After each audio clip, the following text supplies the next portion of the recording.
Now, as we go forward in our presentation, we're going to discuss the difference between advertising and branding, because one source of advertiser frustration is a confusion about these two terms. See, advertising isn't branding, and branding isn't advertising. See, the definition of advertising is calling public attention to our company through the paid use of media like newspaper, TV, billboards, radio, social media, internet, direct mail, matchbook covers, what have you. We advertise in order to get new customers. Everybody pretty much gets that one. But it's where we talk about branding that confusion sets in. Branding is something completely different. Branding is the process involved in creating a unique name, a unique image in the minds of consumers, and you reinforce that with advertising campaigns that have consistent themes. In other words, branding is all about coming up with your message, creating the image that you want to portray, articulating the why of what you do.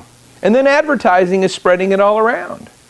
Now, many people who have tried advertising and didn't think that it worked as well as they wanted, in a lot of cases, they just didn't craft the message carefully enough. So they were spraying and praying that something would happen.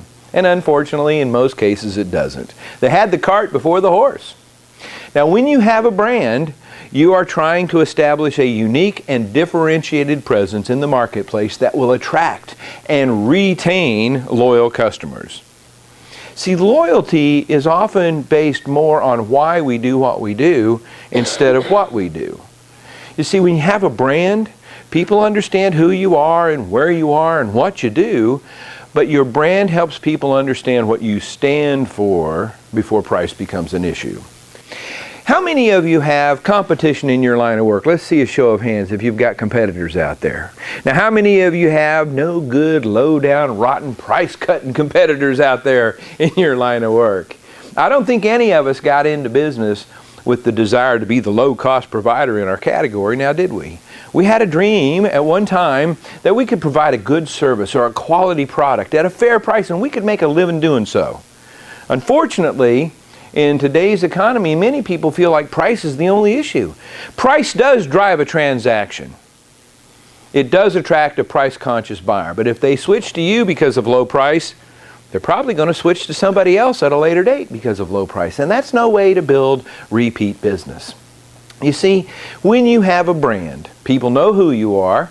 They certainly know where you are and what you do, but most importantly, they understand what you stand for before price becomes an issue. They understand the why of what you do. See, if it were only about price, there'd be no such thing as Target. Target sells the same thing as Walmart, but they get away with charging more because customers say they feel better when they're at a Target. Isn't that wonderful?